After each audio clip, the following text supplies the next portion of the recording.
ଏଠି କ'ଣ ତେବେ ମୋତେ ପରୀକ୍ଷା ଦେବାକୁ ପଡ଼ିବ ନା କ'ଣ? କ'ଣ ଭାବୁଛ? ନା ନା ଚାଲ।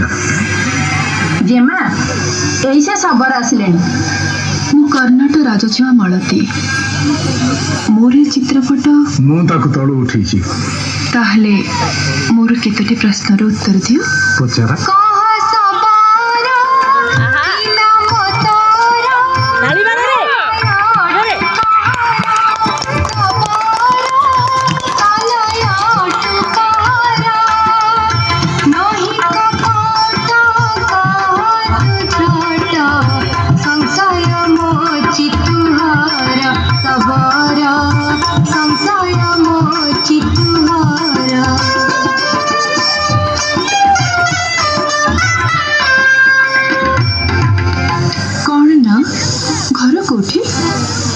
ଏତିକି ନା ଆଉ ଅଛି?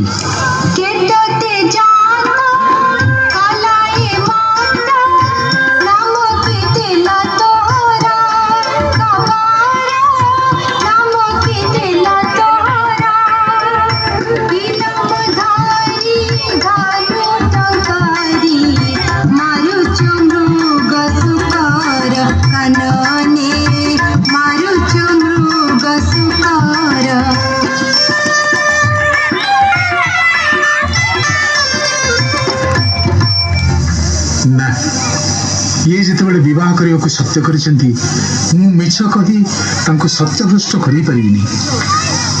ମୋ ପ୍ରଶ୍ନର ଉତ୍ତର କାହିଁ? ହଁ, ଉତ୍ତର ଦଉଛି। ରାମାମଣି ହେଜ କହିବାକୁ ଲାଜ, ମରମ କଥାଟି ନୁହେଁ କହି।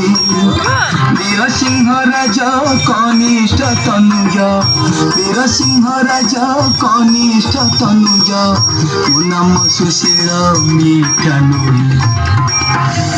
କହିବାର ଅବସ୍ଥା ମୋର ନଥିଲା ବୋଲି ମୁଁ କହିପାରୁନଥିଲି। ମୋ ନାମ ସୁଶୀଳ, ମୁଁ ବୀରସିଂହ ରାଜାଙ୍କ କନିଷ୍ଠ ପୁତ୍ର। ଏଠିକି ଆସିଲ କିପରି? ମାତା ବୃଥା ଛଳେ ଜ୍ୟେଷ୍ଠ ସହୋଦରୀ, ଅର୍ପିଲେ ଘାତକେ ରୁଷ ବହି। ସେ ଘାତକ ପଥେ ନିୟନ୍ତେ ମୋ ଭ୍ରାତେ, ସେ ଘାତକ ପଥେ ନିୟନ୍ତେ ମୋ ଭ୍ରାତେ, ଅଷ୍ଟିଲୀଳା ସ୍ୱର୍ଣ୍ଣ କୁମ୍ଭ ଦେଇ। ତାପରେ ହନ୍ତା ଠାରୁ ଶୁଣି ଭାଇଙ୍କ କାହାଣୀ, ସେ ସନ୍ଧାନେ ଆସୁଥିଲେ ମୁହିଁ। ପତେ ହେଲା ସନ୍ଧ୍ୟା ଲାଗିଲା ତ ବାଧା, ପତେ ହେଲା ସନ୍ଧ୍ୟା ଲାଗିଲା ତ ବାଧା, ଶ୍ରଦ୍ଧାରେ ଶବର ଗଲାନି।